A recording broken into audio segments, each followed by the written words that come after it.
ADHD Rewired episode. This is the podcast for those of us with really good intentions and a slightly wandering attention. I'm Eric Tivers. I'm a licensed clinical social worker by training and a coach by design. I'm your host, and I have ADHD. ADHD Rewired is more than just a podcast. We are a community. We are wired for connection, and you are not alone. Go to ADHDrewired.com to learn how you can join us in our free and secret Facebook group. Get additional resources for every episode, including links to any resources we mention on today's show. You can support us on Patreon, sign up for our email newsletter. You can request podcast postcards to distribute to your clients and support groups. Learn all about our award-winning coaching and accountability groups. You can co-work with us in our Adult Study Hall virtual membership community. You can do all of these things by going to our website at ADHDrewired.com. We know that starting is the hardest part, so let's get started. 3, 2, and 1. Welcome back to another episode of ADHD Rewired. Today's guest is Faigie Kobre. Faigie is a creative coach for people who don't feel artistic but love art. She works with people who have creativity scars and think they aren't creative because they can't draw. She has a passion for reconnecting people with their inner creativity to bring calm, color, and joy into their lives. Faigie, welcome to the podcast. Thank you so much for having me, Eric. So I love this topic because I think that, so I know I'm a musician. There a while I was saying I used to identify as a musician in my former life. I am no longer saying that because that when you get away from the art or the creative expression, whatever it is, there's something that is felt, that is palpable, that is missing. Right. And this sounds like what you are really focusing on. Right. And it's funny because there's so many people that don't tap into their creativity for such a long time. So there's definitely something missing. I mean, everybody is born creative. And, what happens is that our society is very product focused. So as soon as, when you're young, when you're little and you start being expected to produce something, and not everybody is artistic. I don't know how many lots, but there are people that are born with that pencil in their mouth that automatically know how to draw or can play, right? Are musical. And it's interesting is because nobody will say to the people who want to learn how to play piano or guitar, don't do it because you can't do it automatically. You're not good at it, right? But in art, that's what happens. If you don't know how to draw, naturally, then okay, you can't draw, and it's something that it can't be learned. It's very interesting because a number of years ago, I was painting my house, and I had this guy from the Ukraine. What he did was in the Ukraine, he used to restore old churches, and he had a worker with him, and he was painting my boys' room, and he wanted to know what they wanted, what theme, and they wanted space. So he sent his worker in, and the worker just automatically started drawing astronauts and rockets and planets. And in his broken English, he was able to communicate to us that in school, they learned drawing the same way they learned math and science, because it's something that can be learned. I like to differentiate between creativity and drawing because you can be so creative without knowing how to draw. But so what happens is the people who don't know how to draw automatically, not naturally, they pushed off into the dustbin. It's not for you. So they right away, they get frustrated and they can't do it. And it's not fair. And I'm really trying to bring art back to everybody who wants to. I mean, I remember walking through art supply stores, drooling. And I wish I could use these art supplies, but I didn't know how. And it's just really, really a pity. And I really like to use, you said that you're a musician. I just really like to use that example because it's just ridiculous. You can't, you're not Mozart, you're not Beethoven. You can't sit down and bang out a concerto. You cannot take lessons. But on the other hand, if somebody wants to learn to draw, they can. It is hard work though. But the thing is, see, with music, if you don't want to learn how to play an instrument, you can listen to music, or there's other things to do. With art, there's so many ways to do art where you don't have to know how to draw. And that's why I've been trying to introduce expressive art. That's why I created this little micro course just recently on how to relax and unwind through these are 5 different mediums that you can use that are really amazing. And you don't have to, of course, people use these mediums to make the most amazing art, but you don't have to. So, what was it that drew you into not just creativity and art, but really using creativity and art to connect with others, to help other people? So I started out as an early childhood educator. I have a master's from way back in early childhood education, and the school that I went to, it was a very educationally progressive school called Bank Street College of Education. Anybody that knows anything about education would be familiar with the school. It's in Manhattan. They were very anti crafts, anything that was cookie cutter. They just were very into kids being creative with the materials. And when I was a preschool teacher and then a director, I was very into the creativity of the kids. And I got a tremendous amount of satisfaction watching what these young children, were able to do. And then I actually, when I stopped teaching to raise my family, I still stayed in that field in a little bit because I used to give workshops for teachers in like Head Starts and daycare centers on how to give kids art that was empowering and creative. And then what happened was I got interested in internet marketing, and I started, like they always say, if you're a writer, write what you know. So if you're going to create something for the internet, create something that you know. So I created a blog about art for kids, for teachers and parents. And I created some ebooks, and I was struggling with how to market it. So I ended up taking a marketing course. During the marketing course, I was having this whole conversation with one of the coaches about how so many adults feel non-creative because of how they were squashed when they were kids. And she said, would you consider starting a blog for adults to kind of teach them this information? And I was very intrigued. And I started doing research, and I started coming across this term mixed media art, and I was like fascinated. So I started taking books out of the library. Then I started buying books. Then I started buying supplies. That's quite a rabbit hole. Anybody that's into that knows that. And I was hooked. I was hooked, and I started a class here. I started doing stuff online, and I got an interesting perspective because I ended up also in the interim, I became an elementary school art teacher, which is what I do part-time. So I have this very long view of creativity. I worked with preschoolers. Now I work with elementary school, and I work with women also. I work with women who love creativity. So I get to see that, I get to see what's going on and where people get stumped. And I just feel that this micro course that I created is like, that's on my website, by the way, Creativity Reignited, is like the perfect way to get back into it, because it's getting people back to their childhoods. Let's do what you didn't do or had very little of, because people don't get enough of a chance to play when they're kids. Let's talk about play in the realm of sort of creativity, right? Mm-hmm.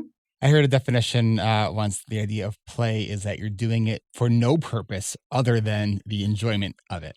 Right. So, right. But I'll tell you something interesting in terms of development, right? Because I study child development, is that all development has a sequence, right? Talking has a sequence. You start by making sounds. Then you go to syllables and you start stringing together words and sentences. Walking, you roll over and then you sit and then you crawl, and right? Art also has a sequence. Interesting. I have a grandson who didn't crawl. He went from sitting to walking, and he has certain issues that have to be addressed with an OT, an occupational therapist, because he missed that. So what happens with our creativity is the first steps are understanding what it is. This is a crayon. You put it on the paper. It makes a mark. It doesn't go on the wall, right? Or on the floor. It goes on the paper. We need to use those materials to learn what to do with them. And then as we get older, we start creating. So I had a story that I like to tell about when I was teaching. I had a kid come into my class. He was coming from Egypt, actually. He had never been in school before. He was about 5, but he was very bright. He had a very high IQ. And we had an easel in the room, and he went over to the corner and he started painting, but he was painting like a real 2 and 3-year-old. He was just moving that paint all over the paper. Over the months, I saw the development. Because he was bright and because he was ready for it, he started painting with more thought and started, thinking before he was using the paintbrush and the paint. And then he started adding classic, the head with the arms out of the head for a person. And it was just fascinating watching the development he was going through because he hadn't had the opportunity. So what happens is, if we're given the opportunities to use our just to play, it's going to turn into something. And the problem is most of us were not given those opportunities because our parents, our teachers just want that product. So they don't let it come naturally. And even if it's not going to be a Matisse or a Picasso, or maybe Picasso in his later years, right, when he was Cubist, but it's something's going to happen. Like, you could be creative. You can make beautiful abstracts. Something is going to happen with your creativity if it's allowed to flourish. So you did not learn that you had ADHD until you were an adult, right? Right. Mm-hmm. And so tell us a little bit about sort of maybe the intersection between this discovery and then really getting into art. I was a classic. It's, when I was a kid, there was no ADHD. No such thing, right? I was classic. It's funny. I always think of myself. I know there was a period of time when there was either ADD or ADHD, and now it's all ADHD. Right. Because I never thought of myself as so hyperactive. I had a really hard time focusing, and I wasn't like all over the place, but it was actually, honestly speaking, it was a therapist that my husband and I were speaking to that told, you have ADD, you have ADHD. Whoa, a light went off my head, which made my husband really understand me. He realized that I was just, whatever I was doing was not, purposeful. It was just because of what I was. And it just made me realize also how art was so beneficial. I don't remember that it kind of intersected. It kind of also makes me, it's funny.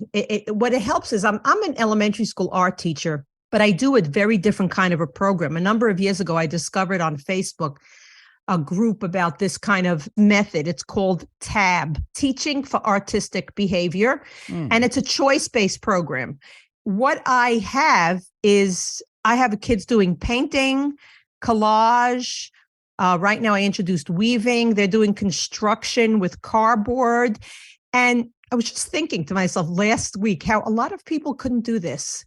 Because of my ADD, I'm able to just be here and then be there and listen to this one. She's, wants to, build a house and needs a place for it. I'm just able to be all over the place for the kids. I think a lot of people who are more traditional, they'd never be able to run a program like this. Well, I think you were telling me when we were first talking that you see a lot of in schools, how it's more about how the art makes the teacher look. So they have everyone do these exact sort of works.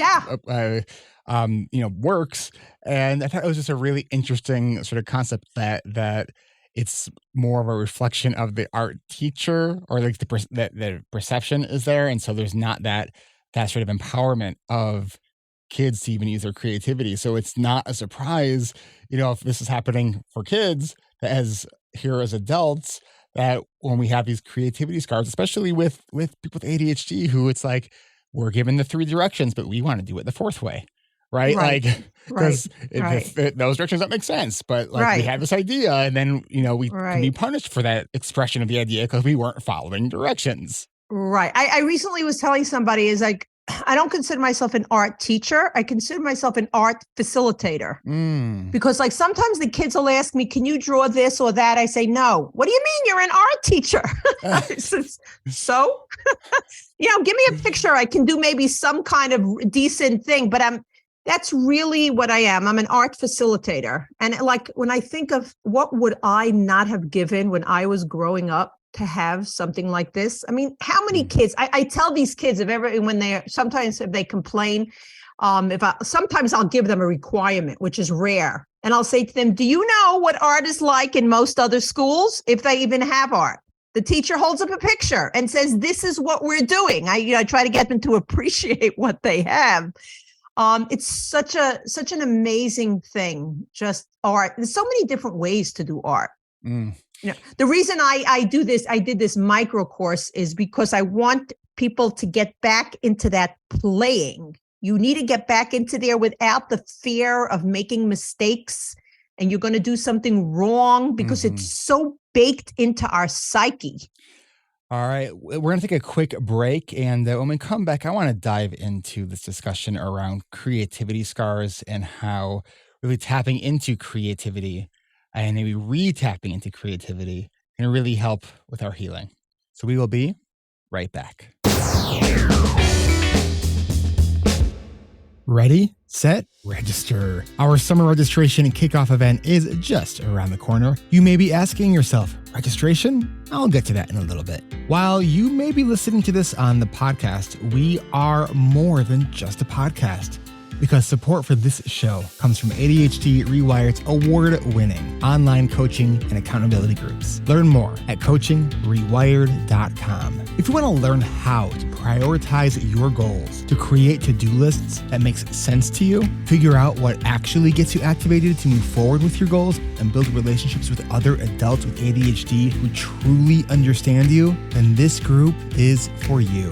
How can you join us? The first step is to head on over to coachingrewired.com and add your name to our interest list. From there, you'll receive instructions on what we'll need from you so you can join us for our upcoming summer registration kickoff event next week on Thursday, May 4th at 12 p.m. Pacific, 3 p.m. Eastern. Registration is by invitation only, so don't wait. That's coachingrewired.com to get started on your pre-registration process. First, by adding your name to our interest list, then following the instructions to complete that process. Once you're done, don't forget that last step to RSVP, and I hope we get to meet you on Thursday, May 4th at 12 p.m. Pacific, 3 p.m. Eastern. And why join us for the kickoff? Well, early registration discounts are back. Get $500 off on ADHD reWired coaches Kristen Martz and Brian Entler's sessions. More information is at the website. And don't forget, this summer,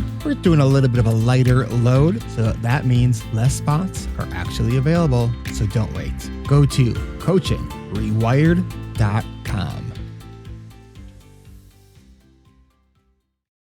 Support for this podcast comes from you, our listeners. If you've been able to add new tools to your ADHD toolbox from tuning into this show, then consider subscribing if you haven't already. This way you don't miss out on stories from even more ADHD brains who I get to talk to every week. Like episode 460, where I was joined by Brittany Berger to talk about hustle culture and toxic productivity. If you want more ADHD-related content to reach your headphones, then consider subscribing to other podcasts on the ADHD reWired Podcast Network, including ADHD Essentials with Brendan Mahan, Hacking Your ADHD with Will Curb, and ADHD Diversified with MJ Siemens. And Love the Number Show joining us soon. I've already heard the drafts of the first couple episodes. It's pretty exciting. Then every second Tuesday of the month, you can join me and the rest of the ADHD reWired podcast family and ADHD reWired coaches live on Zoom to get some answers to your ADHD-related questions. It's always a lot of fun,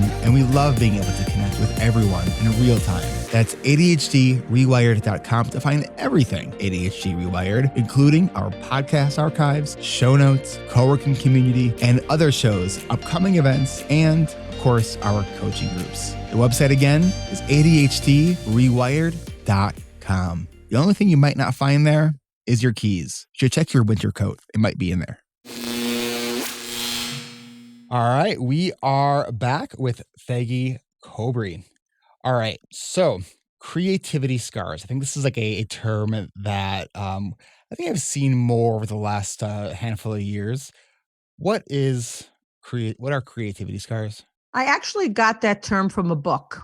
There's a book I read called Creative Confidence. I think it was by a fellow named Tom Kelly. He was definitely one of the authors. I'm not sure if it was his brother or there was another one.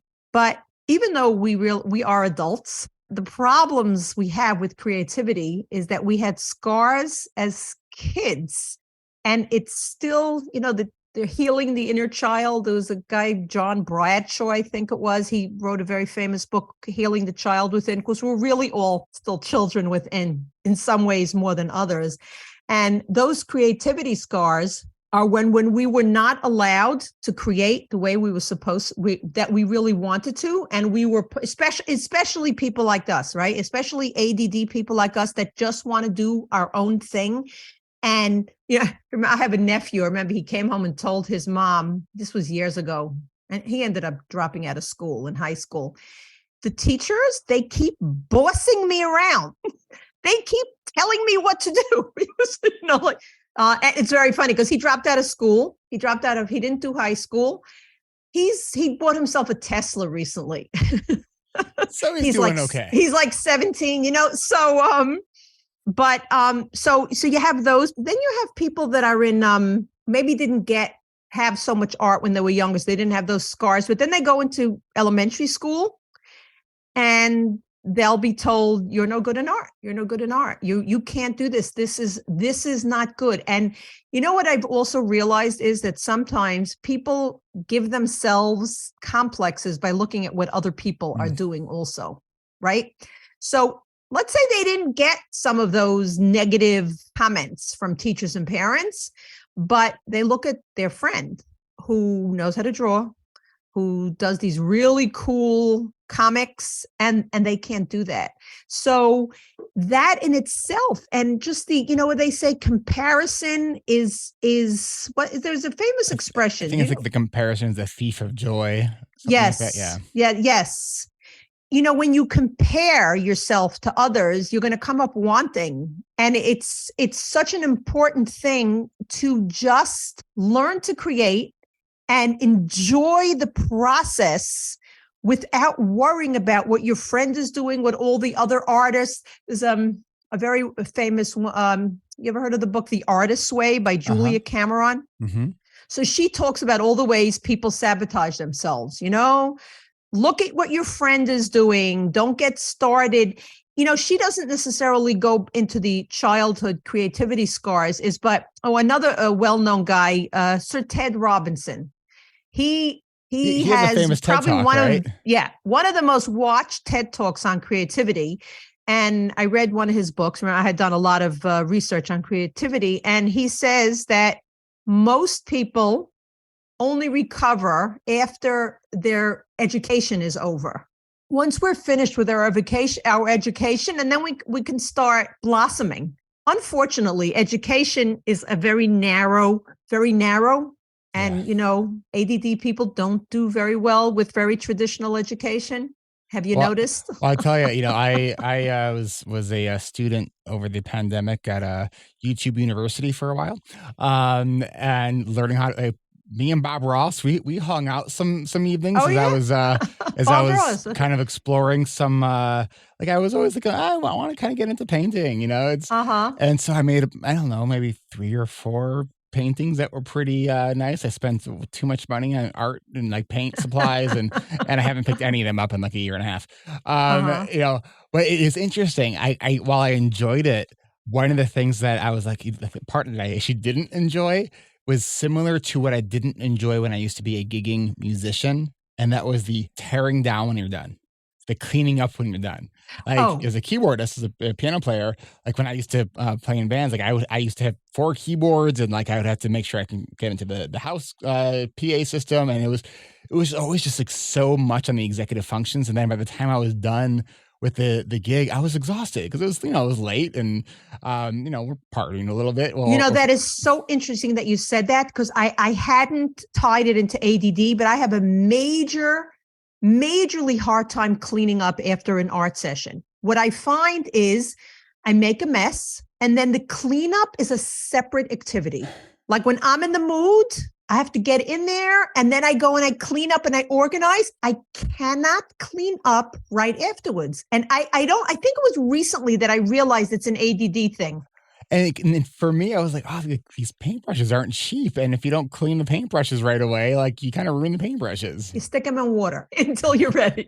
It's good to have those workaround solutions for that. By the way, Murphy's oil. If you have any paintbrushes that are caked on and really not usable, put them in Murphy's oil overnight. Good as new. Okay. So, it's when we think about just people who don't identify as artists, but maybe they have some, maybe creative tendencies, and maybe they've dabbled in this or that. If someone is not like, if their goal is not to create art, but they're looking for ways to kind of become more like open to sort of tap into just more general creativity, to maybe things around like perfectionism. I know that so many adults with ADHD struggle with perfectionism. And I think that art could be a great sort of medium for kind of learning how to combat that.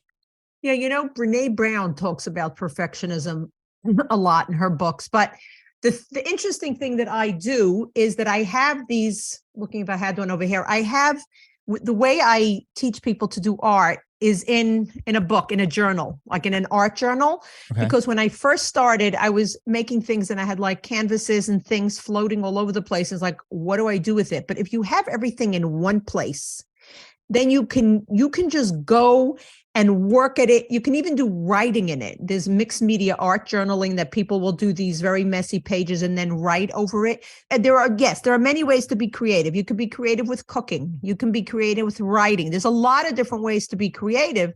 Part of what I find so wonderful about the art is because the hand use is very healing also. There was another book I read called The Creativity Cure, written by a husband and wife team. Barron is the last name. And they just talked about hand use. So even though, let's say, maybe knitting is probably not the most creative, it's very, very meditative and very, very calming. I actually just taught my kids, introduced them to weaving, and I was sitting next to a kid that's really ADD. And she said to me, this is very calming.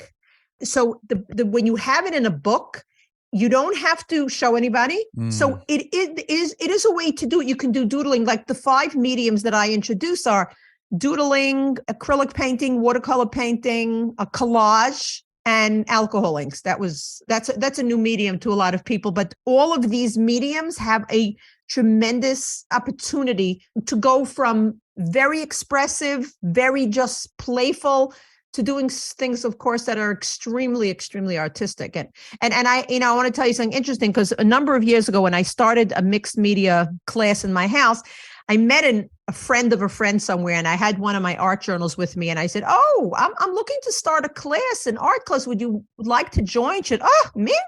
Oh, I'm not creative. My mother was a sculptress. I can't draw a straight line. So I opened up my book and I was showing it to her, and she said, hey, I could do that. It's a good time in my life. I'm going to join. And she was part of my class for about 4 years, and she moved overseas. And she recently contacted me. She emailed me that she was taking these acrylic painting classes. She said, I never could have done this if it wasn't from your class, because it just gave her the confidence. And she moved through doing these like messes and fun things.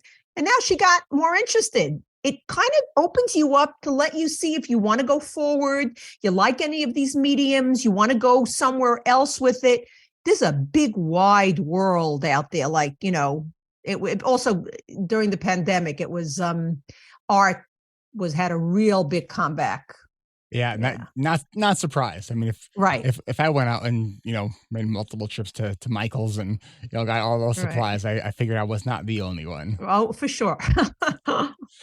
So why do you think that art is such an impactful medium for people with ADHD? Like how is this helping us?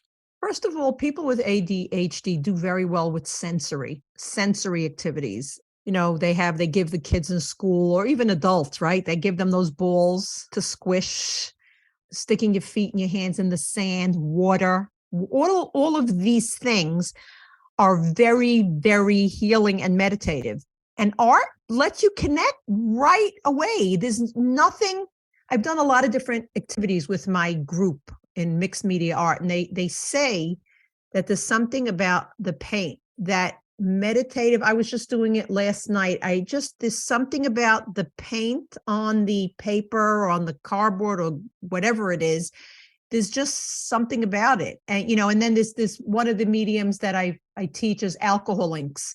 That's a very interesting medium. It's a little dye in an alcohol base, and it works on non-porous backgrounds, and you just drip it and it spreads. It's almost like getting back into nature. You know how healing nature is, but you're just interacting with the medium, and it's good for everything that ails you. In one of these books, it says that studies have shown that it works better than antidepressants. Do you think that the slower a medium is to kind of dry, the more mindful we have to be when doing it? No. I don't find that. I mean, alcohol inks dries in about 10 seconds, and it's a much more uncontrollable medium. And I have a little heat gun that I use. You can dry things very quickly. Like if you want to do painting and doodling on top, you paint, you take your heat gun or your blow dryer and you can dry it in no time.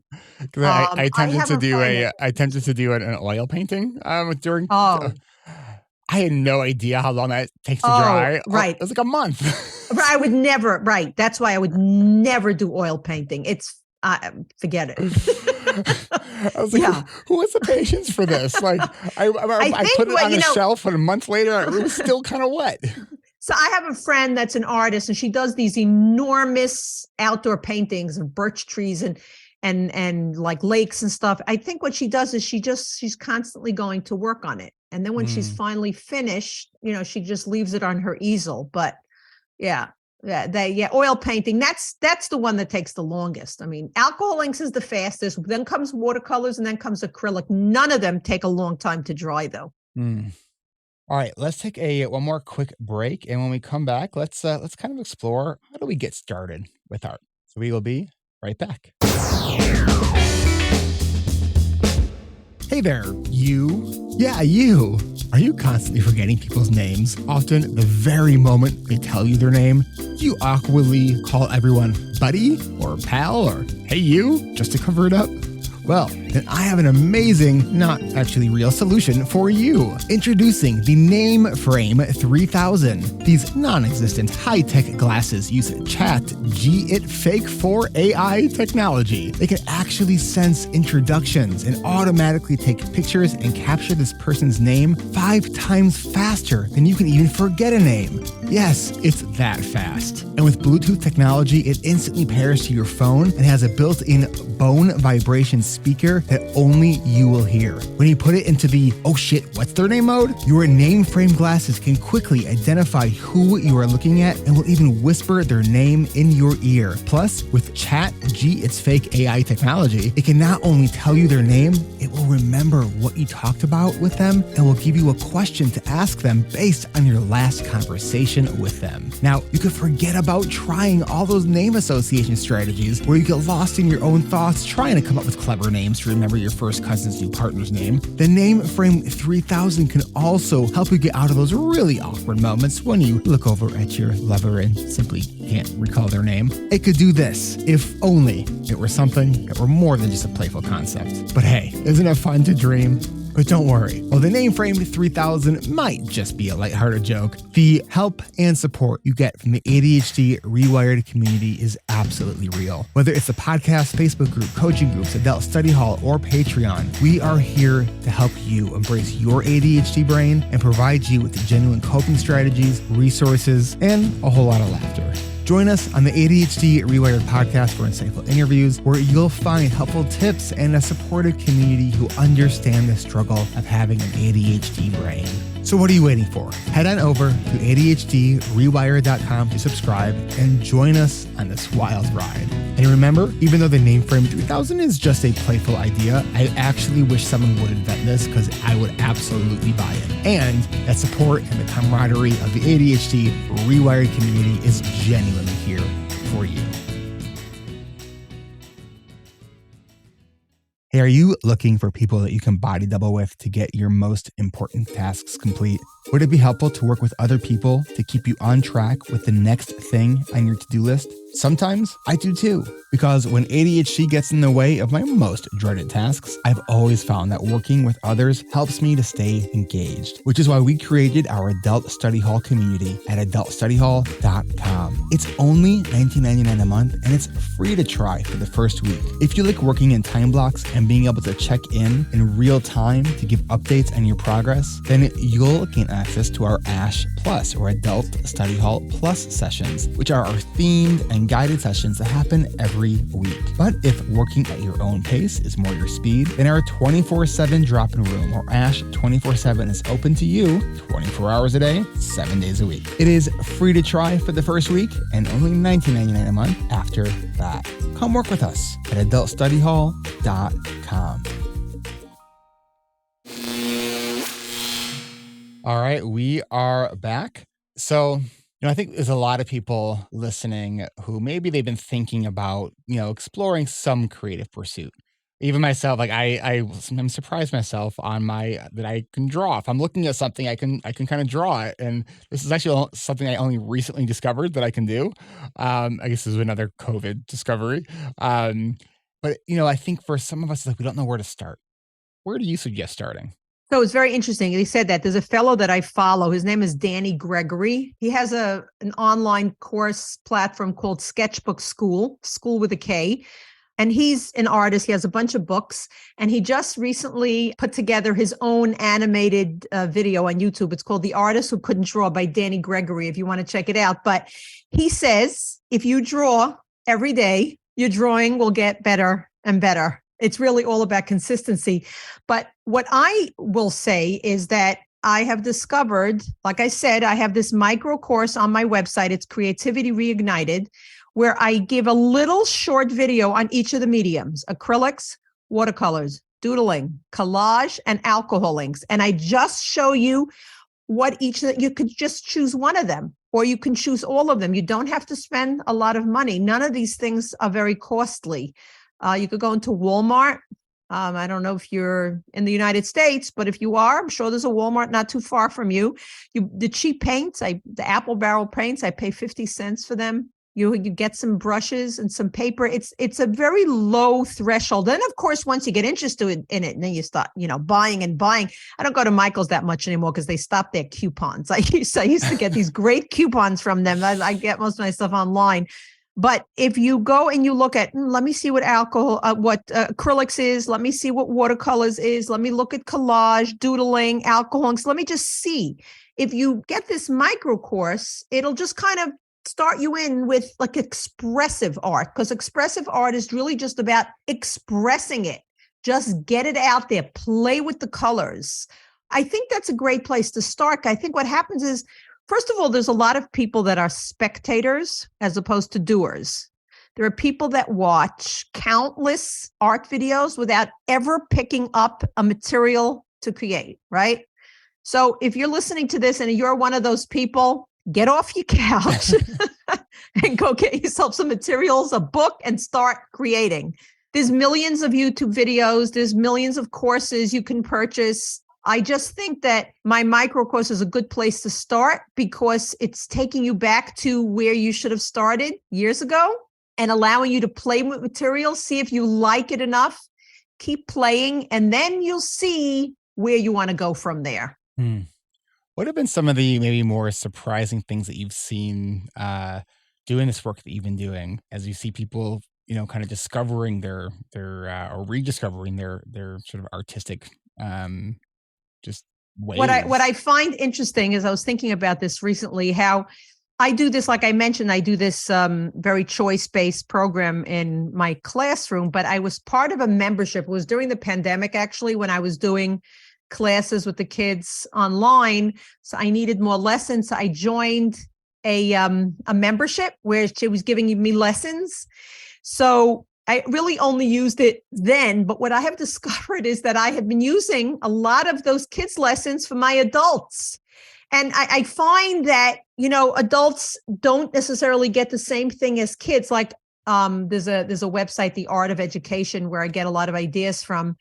So many adults would benefit from doing so many of the things. I'm not saying things that are in the lower grades, but in the higher elementary, like middle school, like the 7th, 8th grades, or the high school things. I think it would be so beneficial. And sometimes people who start teaching adults, like start teaching them as adults, and they don't realize they didn't get all of that stuff that the kids are learning.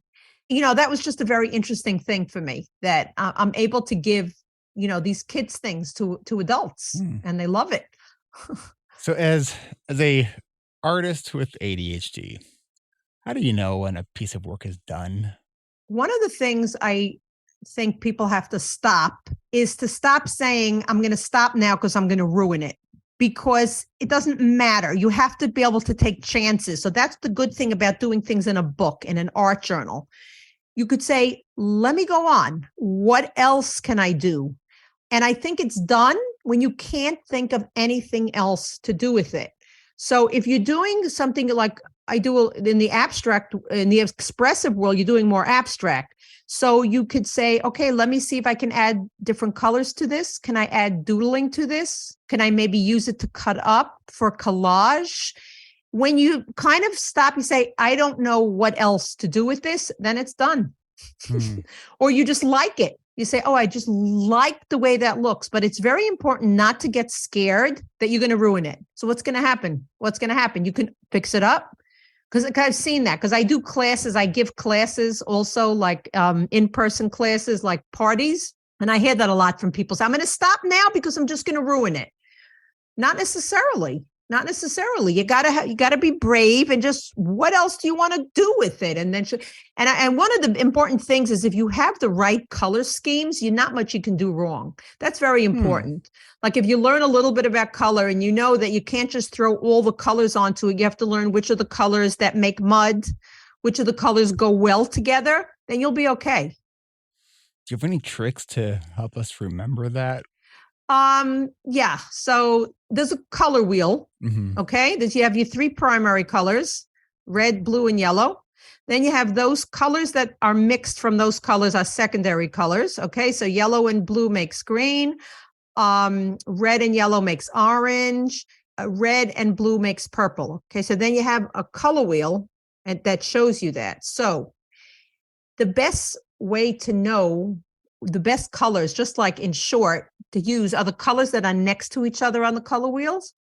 The ones that are, so let's say you have red, orange, yellow, those colors will look nice together. You look at a color wheel, you see the 3 colors that are next to each other, those colors work well together. Another color scheme that works well together is when you have a monochromatic color scheme, like you pick, let's say, blues, and you just do all shades of blues. That'll look great. And you can always add in a neutral to any of these color schemes, a black, a white, a gray. Those, the monochromatic, analogous it's called, and the colors are next to each other in the color wheel. Those colors always look good together. I was always so fascinated by my son's ability. Even when he was really, really young, he just he understood in a very, I think, intuitive sense of how colors mix together. And he always took joy in quizzing me on them and correcting me when I got them wrong. But I mean, it is kind of interesting because, like, when I, as we were saying before, that some people have it, like they just have a natural ability.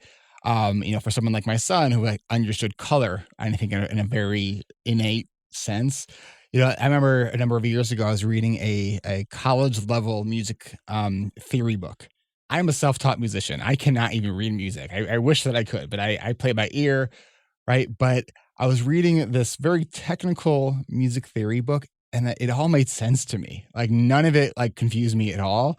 And I felt like there's this like, I don't know, this knowing, this knowing of not knowing how you know, but you know it. And it's just, and I think that for a lot of people, there are things alike, whether it's painting, drawing, music, that they haven't even given themselves an opportunity Right. to discover this. I have a friend who I met through a local chat group a number of years ago, who in her late 50s, I think she started painting, and one of the very first paintings she made was this gorgeous painting of a horse that is like on her mantle. And I just was fascinated by the fact that like she had never painted before. This was her first painting, and like it was a legit really good painting. You know, Grandma Moses, she No. started in her 70s. She was a very famous folk painter in her 70s. You know, it kind of makes me think too of there's this this principle around self-awareness called the Johari's window, where in one area you have the parts of yourself that you're aware of and others are aware of as well. You have your private self, so the things that you're aware of, but others aren't. You have your blind spots, the things that others see in you, but you don't see in yourself. And then you have that sort of fourth quadrant, which is the not known or not known yet. And I just wonder how many people listening right now have some kind of creative talent that they've never even tried. Right. That if you just give it a couple tries and see what happens. Right. Yes. You know, it's because to me that is so cool when you can go, oh my gosh, like I can do this.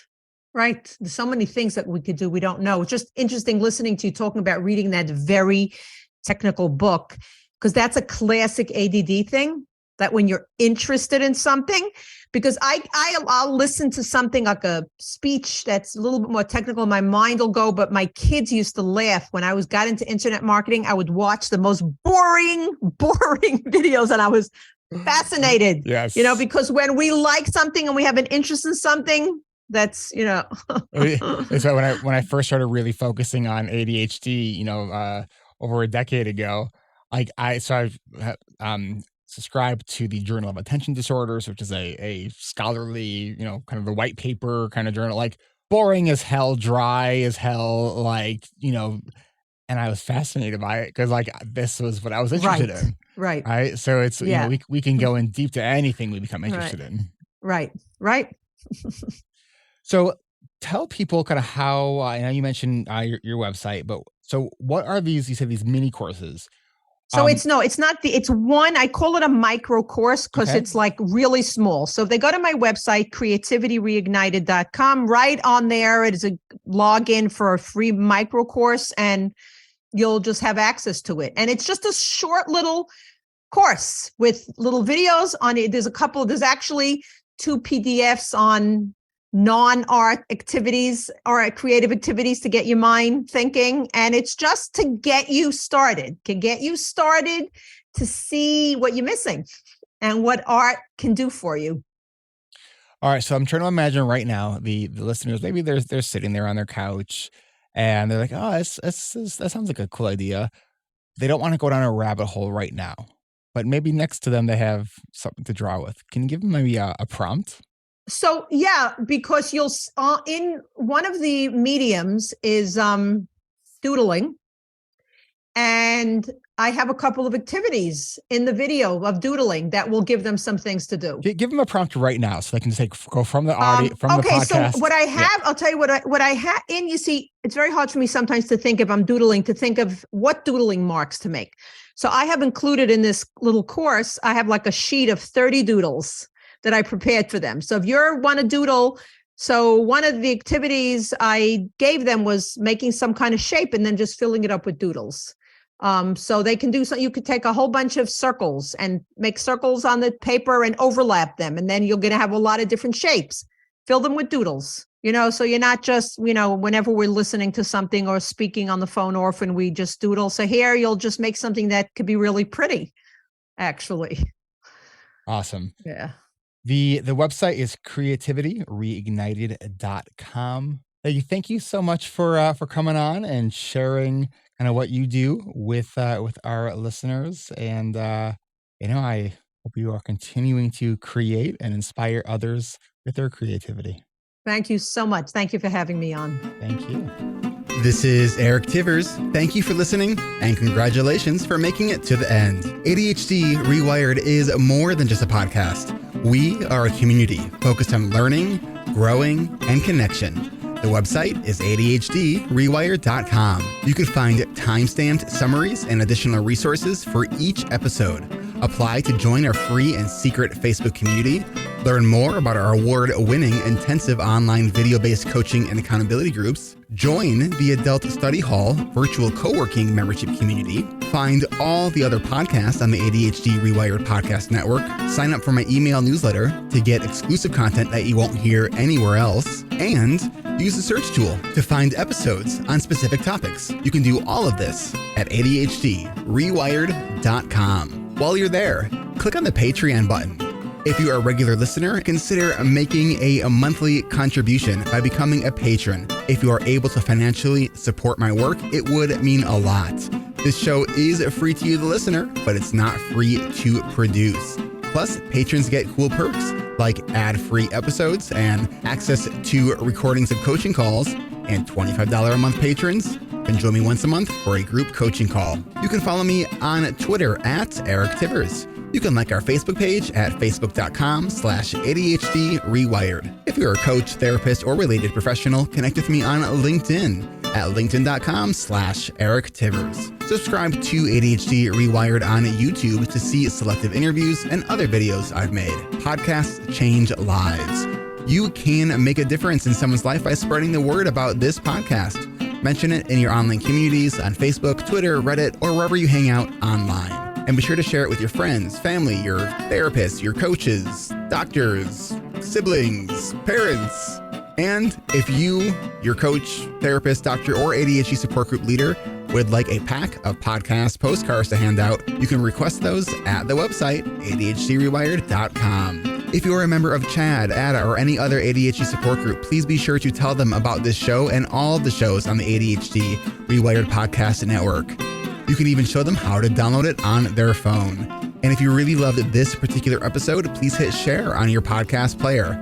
I'm only one person, and I do count on you to help spread this message. One of the biggest things that you can do to support this podcast and help other people discover it is to leave an honest rating and review on Apple Podcasts or any other app that supports reviews. And don't forget to hit subscribe so new episodes are automatically pushed to your favorite podcast app. Looking for more ways to listen and learn? Get a free audiobook and a 30-day free trial at Audible by going to audibletrial.com/ADHDrewired. Here is my list of must-listen-to audiobooks updated July 2021. Nonviolent Communication by Marshall Rosenberg. Attached by Amir Levin and Rachel Heller. Atomic Habits by James Clear. The 5 Dysfunctions of a Team by Patrick Lencioni. Crucial Conversations by Carrie Patterson. The Coaching Habit by Michael Stainer. The Body Keeps Score by Bessel van der Kolk. Rest by Alex Sujong Kim Pang. The 5-Second Rule by Mel Robbins. Make It Stick. The Science of Successful Learning by Peter Brown. The Productivity Project by Chris Bailey. Meditation for Fidgety Skeptics by Dan Harris. Change Your Questions, Change Your Life by Marilee G. Adams. I always recommend to my coaches and admin that they read that book. The One Thing by Gary Keller, a required reading for all of our coaching group members. Procrastinate on Purpose by Rory Baden. The 4 Tendencies by Gretchen Rubin. The Art of Asking by Amanda Palmer. And if you're looking for something a little bit more magical, I have fallen in love with the Harry Potter series, and the narrator, Jim Dale, is amazing. And of course, if you haven't yet boarded the Brene Brown bus, all of her stuff is great, starting with Gifts of Imperfection, Daring Greatly, Rising Strong, and The Power of Vulnerability. And if you're an entrepreneur or leader, be sure to check out her book, Dare to Lead. Do you have something that you would like to share? Click on the podcast tab at ADHD Rewired. Click the button to be a guest at the top of the page and schedule a 15-minute interview. This is Eric Tivers, reminding you to keep learning, growing, and connecting. Self-care is not selfish. No matter what you get done or don't get done, you are still enough. And no matter how hard it feels, we can do hard things. And we don't need to do them in the hardest way possible. Thanks for listening. I'll catch you next week.